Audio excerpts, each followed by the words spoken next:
Hey guys, I'm back for another workout. All right, let's do it. So the first thing you always want to do is you're going to warm up. 5 to 10 minutes is all you need. If you have an elliptical, treadmill, bike, Stairmaster, whatever you have in the gym or at home that's going to get your heart rate up. If you don't have any of that equipment, that is okay. You can, run in place. You can jump rope, imaginary jump rope. That could work. You could also do jumping jacks.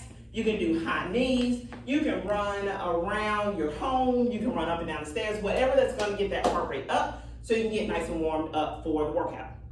Now, I got 5 exercises for you, okay?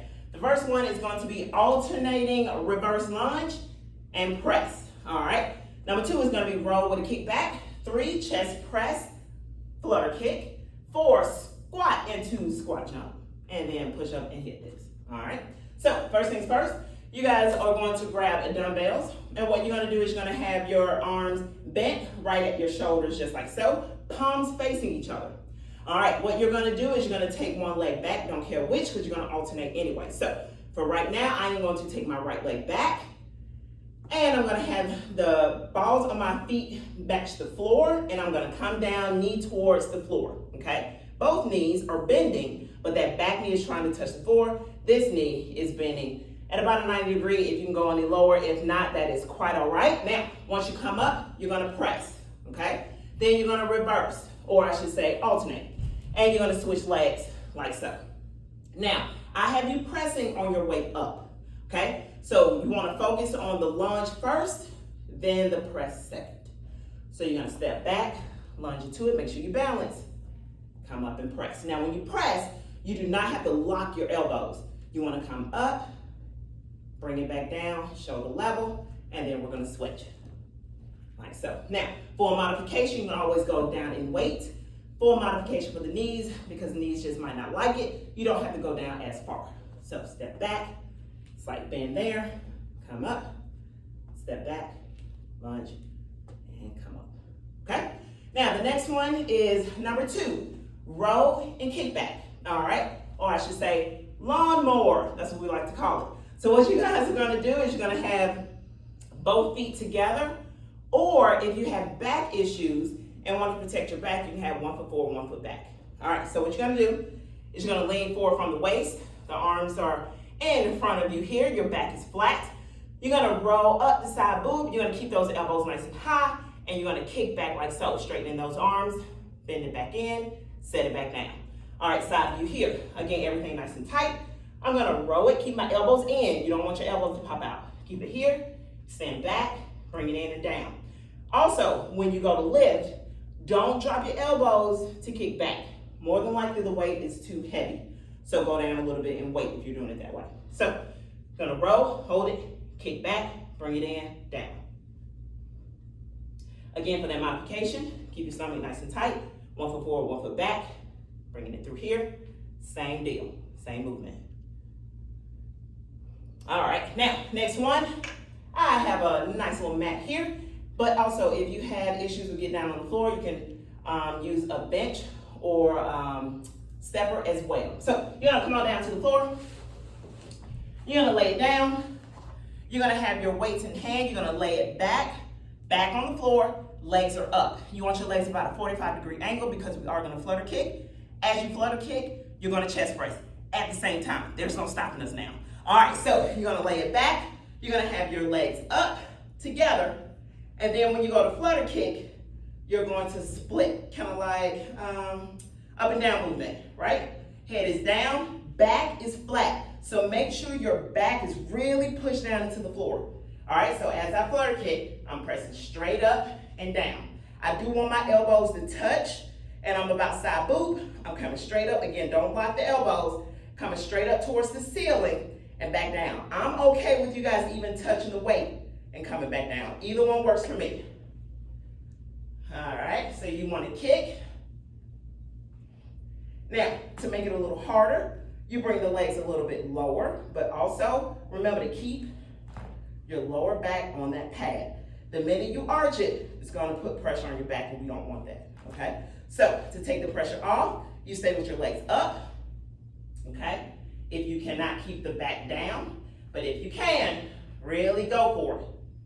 All right, so that's a few modifications.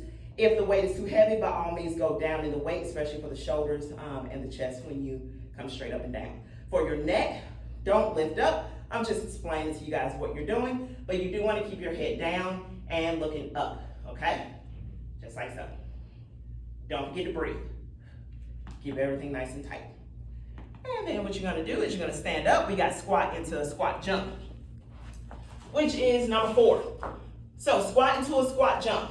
So what you wanna do is have your feet shoulder width apart, shoulders back and down, stomach nice and tight. You're gonna sit your butt back, heels definitely planted on that floor. You want to come down, you're gonna come up, then you're gonna take another squat, and then you're gonna jump up. Now, when you jump, don't land flat-footed and go right back into the squat, okay? So you wanna squat down, again, chest up, hips back, and come up.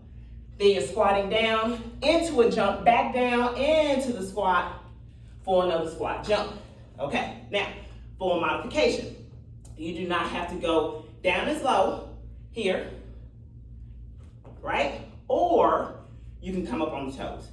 So that same movement, up on the toes. Arms coming up as I go down, arms come down as I come up. I know it sounds confusing, but it feels a little bit more comfortable. All right, so we're here, into the squat jump. Remember, don't stop yourself, go right into it, okay? Next one is going to be push-ups and hip dip. So for every push-up,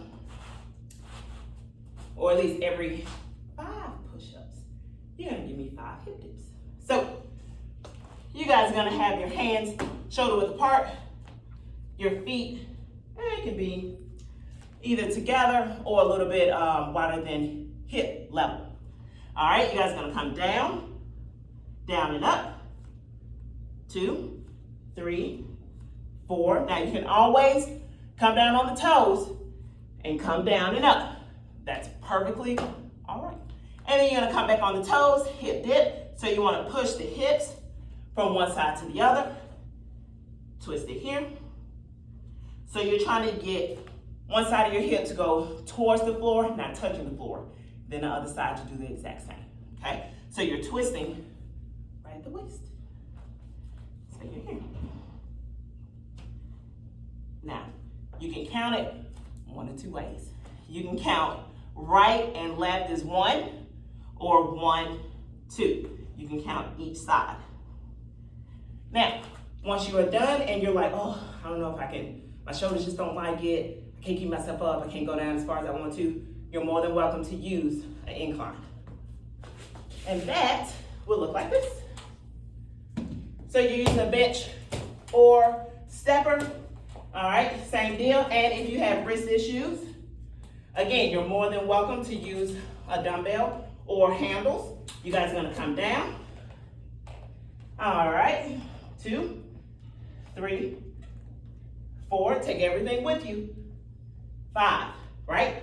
And then go right into the hip dip. Now you don't wanna drop the hips. You wanna keep everything level and tight.